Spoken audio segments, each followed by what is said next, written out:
Hello friends, welcome back to my channel. हम लोग पढ़ेंगे क्लास 10th की संस्कृत की बुक सरस्वती, जो कि सरस्वती प्रकाशन की है। उसमें 9वां पाठा धन्या अवध भूमि हम लोग देख चुके थे। आज हम लोग 10वां पाठा जीवन अमृतम का हिंदी अनुवाद देखेंगे। ये आपके एग्ज़ाम के पॉइंट ऑफ व्यू से भी बहुत ही इम्पोर्टेंट चैप्टर है। चलिए देखते हैं। इसका अभ्यास कार्य हम करा चुके हैं, हिंदी अनुवाद देखना बाकी है। पहली जीवन अमृतम यानी जीवन के अमृत वचन। सॉरी। न विश्वसेत विश्वस्ते विश्वस्ते नाति विश्वसेत विश्वासात भयम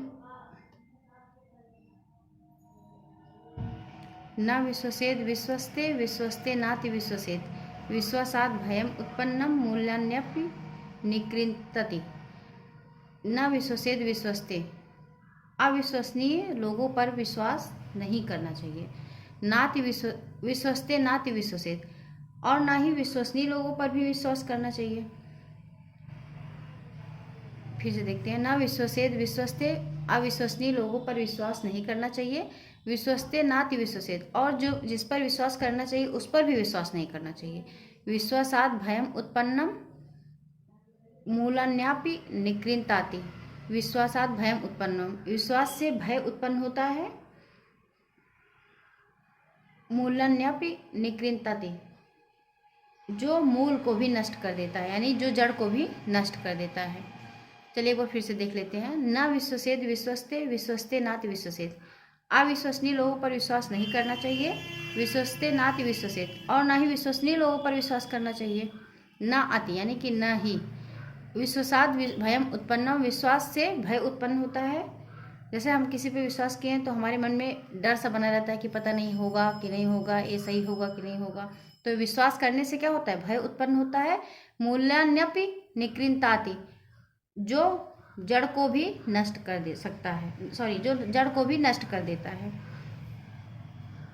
इसलिए हमें अपना काम खुद ही करना चाहिए। हमें किसी के ऊपर विश्वास करके अपना काम छोड़ नहीं देना चाहिए कि छोड़ो वो करेगा। चलिए दूसरा देखते हैं। वृत्तम यत्नेन संरक्षेत वित्तम आयाति याति च अच्छीड़ो वित्ततः छीड़ो वृत्ततस्तु हतो हता। वृत्तम यत्नेन संरक्षेत, हमें चरित्र की प्रयत्न पूर्वक यानी प्रयास पूर्वक, हमें चरित्र की यत्न पूर्वक संरक्षण करना चाहिए। वित्तम आयाति याति च, वृत्तम माने चरित्र है, वित्तम माने धन है। वित्तम आयाति याति च, धन तो आता जाता रहता है। हमें चरित्र की यत्न पूर्वक रक्षा करनी चाहिए, धन तो आता जाता रहता है। अच्छीड़ो वित्तता छीड़ो वृत्तस्तु हतो हतः। अच्छीड़ो वित्तता छीड़ो, धन के नष्ट होने से कुछ भी नष्ट नहीं होता। वित्तता यानी धन, धन के नष्ट होने से कुछ भी नष्ट नहीं होता। वृत्तस्तु हतो हतः, लेकिन चरित्र के नष्ट होने से हमारा सब कुछ नष्ट हो जाता है। इसलिए हमें चरित्र की प्रयासपूर्वक रक्षा करनी चाहिए, और धन तो आता जाता रहता है। चलिए तीसरी सूक्ति देखते हैं। अर्थागमो नित्यम आरोगिता च प्रिया च भार्या प्रियवादिनी च वस्यश्च पुत्रो अर्थ करी च विद्या खट जीवलोक से सुखानि राजन। इस सूक्ति में कहा गया है अर्थ आगमो नित्यम आरोगिता च, जिसके पास प्रतिदिन धन का आवागमन होता रहे, यानी कि जिसके पास प्रतिदिन धन आता रहे।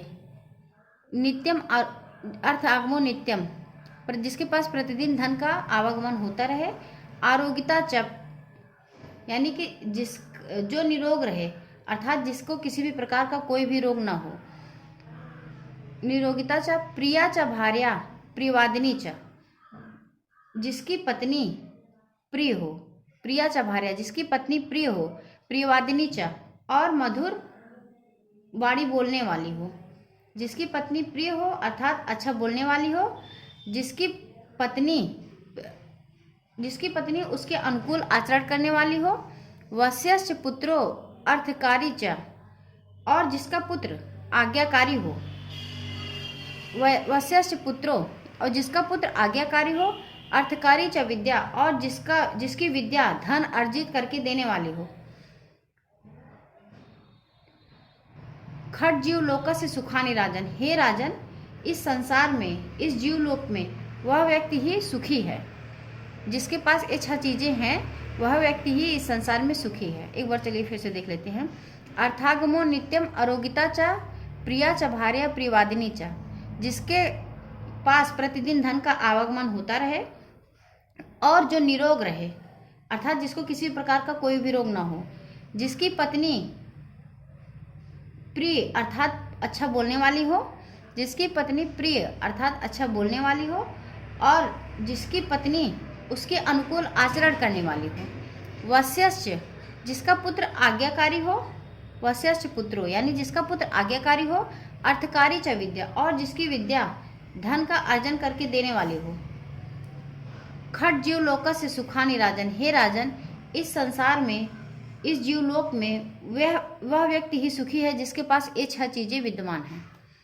आद्रपादस्तु भुंजित नाद्रपादस्तु संविशेत, आद्रपादस्तु भुंजानो दीर्घम आयुर्वाप्नुयात्।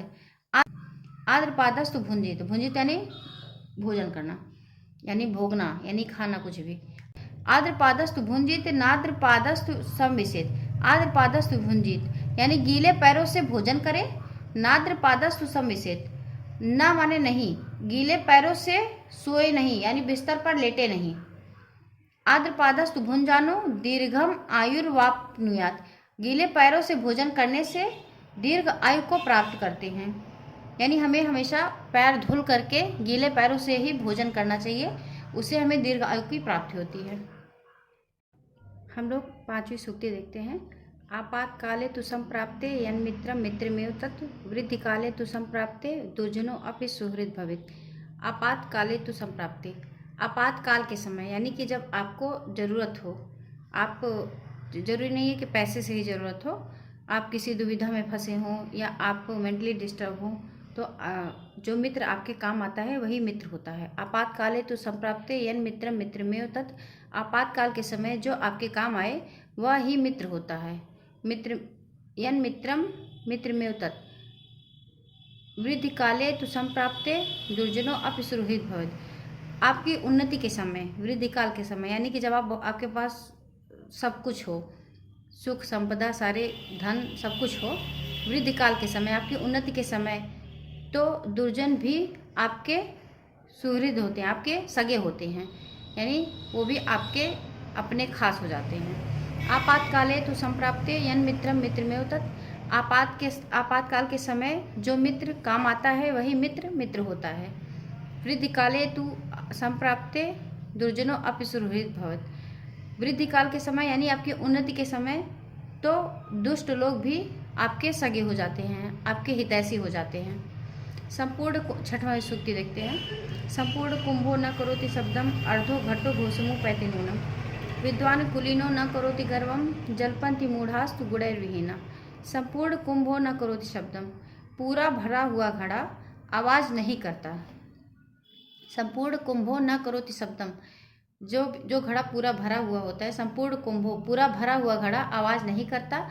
अर्धो घटो घोषमु पैति नूनम, और आधा भरा हुआ घड़ा आवाज करता है। विद्वान कुलीनो न करोति गर्वम, ये उसी प्रकार से है जिस प्रकार से विद्वान लोग और अच्छे कुल में जन्मे हुए लोग घमंड नहीं करते हैं। न करोति गर्वम जलपंथी मूढ़ास्त गुणैर्विहीना, और जो अज्ञानी लोग होते हैं, मूर्ख लोग होते हैं, गुण से विहीन लोग होते हैं, वही अपने गुणगान हर जगह करते रहते हैं। यानी कि जो पहले से ही विद्वान होते हैं या जो विद्वान लोग होते हैं, सज्जन लोग होते हैं, और जो वास्तव में धनी होते हैं, वो दिखावा नहीं करते हैं। वो नहीं दिखाते कि देखिए हम इतना महंगा कपड़ा पहन के आए हैं या हमको इतना आता है, वो इस तरीके से कुछ भी दिखावा नहीं करते हैं। और जो मूर्ख लोग होते हैं, गुण से विहीन लोग होते हैं, वो ही दिखावा ज़्यादा करते हैं। एक बार फिर से देख लीजिए सूक्ति का अर्थ। संपूर्ण कुंभो न करोति शब्दम, जिस तरीके से पूरा भरा हुआ घड़ा आवाज़ नहीं करता है। अर्धो घटो घोषमु पैति नूनम, और आधा भरा हुआ घड़ा आवाज़ करता है। विद्वान कुलीनो न करोति गर्वम, ठीक उसी प्रकार से विद्वान लोग और अच्छे कुल में पैदा हुए लोग, यानी कि जो साधन संपन्न है पहले से ही, ऐसे लोग विद्वान लोग और अच्छे कुल में पैदा हुए लोग घमंड नहीं करते हैं।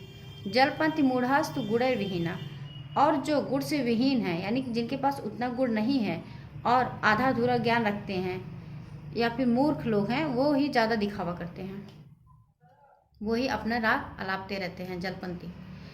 7वीं सूक्ति देखिए, प्रत्यक्षे गुरुवा स्तुत्या परोक्षे मित्र बांधवा कर्मांते दास भृत्याश्च पुत्रा नैव च नैव च नैव च।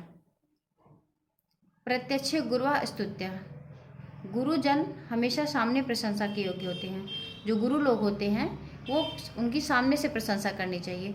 परोक्षे मित्र बांधवा, और जो मित्र लोग होते हैं या अपने प्रिय, परोक्षे मित्र, जो मित्र लोग होते हैं और भाई बंधु होते हैं उनकी अनुपस्थिति में प्रशंसा करनी चाहिए परोक्ष रूप से, यानी कि उनके सामने उनकी प्रशंसा नहीं करना चाहिए।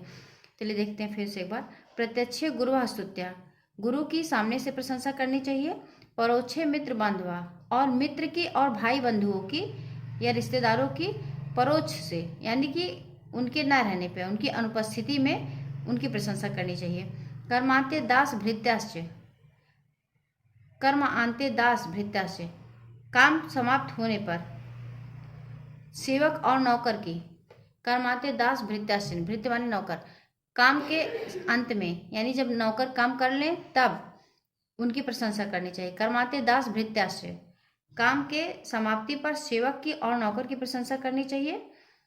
पुत्र नैव च नैव च नैव च, और पुत्र की प्रशंसा उसके सामने कभी नहीं करनी चाहिए, ना ही प्रत्यक्ष रूप से ना ही परोक्ष रूप से। पुत्र की प्रशंसा कभी नहीं करनी चाहिए, क्योंकि प्रशंसा के कारण पुत्र में अभिमान आ जाता है और वह अभिमान उसको लक्ष्य तक नहीं पहुंचने देता, वह अपने उन्नति के रास्ते के विरुद्ध हो जाता है। वेसेन विपुषा वाचा विद्या विनयन च वकारः पंच अभियुक्तो नरो भवति पूजितः। वेसेन वपुषा वाचा विद्या विनयन च वकारः पंच अभियुक्तो नरो भवति पूजितः। वेसेन यानी कि शरीर से, वपुषा माने शरीर, वेसेन माने वेश, वेश से, शरीर से, वाणी से और विद्या से और विनम्रता से। वकारः पंच अभियुक्त, जो भी मनुष्य युक्त है, यानी कि जिस भी मनुष्य के पास वेश है यानी कि सुंदर वस्त्र है, वपुषा यानी शरीर है यानी निरोगी है, वाणी है और विद्या है और विनम्रता है, ये पांच चीज़ों से युक्त मनुष्य ही पूजनीय होता है। यानी जिस भी व्यक्ति के पास शरीर है यानी कि निरोगी है वो, और सुंदर वस्त्र धारण किया हुआ है, वाणी है यानी बोल सकता है, विनम्रता है और विद्या है यानी कि वो विद्वान है, पढ़ा लिखा है। वाकाराय पंच अभियुक्तो नरो भवति पूजता, इन 5 अभियुक्तों से युक्त मनुष्य ही पूजनीय होता है। इस तरीके से हमारा 10वां पाठ जीवन अमृतम यहाँ पे कंप्लीट होता है। अगर वीडियो पसंद आया हो तो चैनल को लाइक और सब्सक्राइब करना मत भूलिएगा। फिर मिलते हैं नेक्स्ट वीडियो में। Thank you.